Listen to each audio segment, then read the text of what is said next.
bisnis penjaminan sendiri hingga akhir tahun 2021 ini Anda melihat prospeknya akan seperti apa, Pak Rudi? Ya, tadi seperti saya sampaikan bahwa masih akan terus berprospek. Karena apa?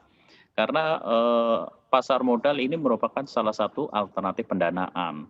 Tentunya di luar pendanaan dari pribadi, dari perbankan dan menurut saya namanya suatu pengembangan namanya usaha itu pasti membutuhkan dana-dana dalam pengembangan usahanya.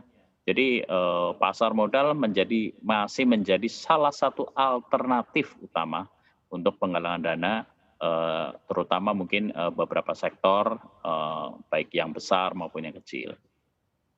Kalau untuk ekspektasi mungkin target dari API sendiri terkait dengan nilai penggalangan dana di pasar modal hingga akhir tahun 2021 ini mungkin bisa di-share kepada kami, Pak Rudi? Ya, tentunya seperti kita ketahui API tidak punya target, Bu. Ya, API hanya bisa menghimbau kepada para calon emiten untuk melakukan penggalangan dana di pasar modal. Karena apa? Karena kenyataannya contoh seperti dalam kondisi saat ini, ya kan, ternyata penggalangan dana di pasar modal cukup ramai dan cukup menjadi animo masyarakat. Jadi masyarakat yang mungkin biasanya menabung, ya kan, dia mulai melakukan investasi-investasi, ya kan, tadi membeli saham-saham yang tentunya diharapkan dapat memberikan kontribusi kepada pasar modal Indonesia. Jadi terkait target terkait dana dan terkait emiten, kita harapkan sebanyak mungkin. Kita harapkan sebanyak mungkin perusahaan-perusahaan itu melakukan pencarian dana di pasar modal. Kalau untuk dari pandangan Anda sendiri begitu ya Pak Rudi, begitu apakah pandemi ini berpengaruh begitu terhadap animo masyarakat dan juga pastinya emiten-emiten untuk menggalang dana? Kalau kita lihat dari datanya ini pertumbuhannya sangat pesat sekali begitu ya, di kisaran 302% kalau kita bandingkan dari tahun 2021 hingga tahun 2020 kemarin.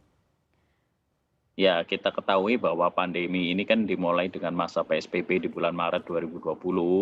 Kita lihat memang pasar modal kita cenderung waktu itu turun. Dan setelah kira-kira di bulan kira-kira Agustus, September, Oktober itu pasar modal kita mulai bergairah.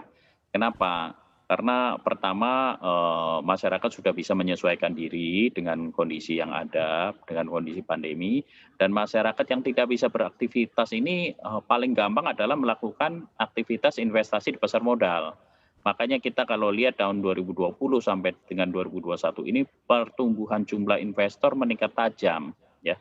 Bukan hanya di pasar modal, maksudnya bukan hanya di bidang efek, juga di bidang seperti obligasi retail, ya kan, sukuk retail, dan juga reksadana. Ini menandakan bahwa pasar modal, baik saham, obligasi maupun reksadana menjadi alternatif pilihan dalam masa pandemi seperti ini. Ini suatu fenomena yang sangat baik sekali dan ternyata juga terjadi pada di luar negeri juga.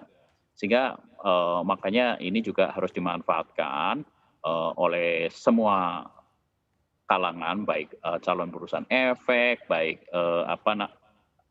calon emiten, bursa efek, untuk kita sama-sama membangun momentum ini menjadi suatu prestasi buat pasar modal Indonesia. Untuk informasi lebih lengkap dan berita terkait, klik link yang ada dalam deskripsi.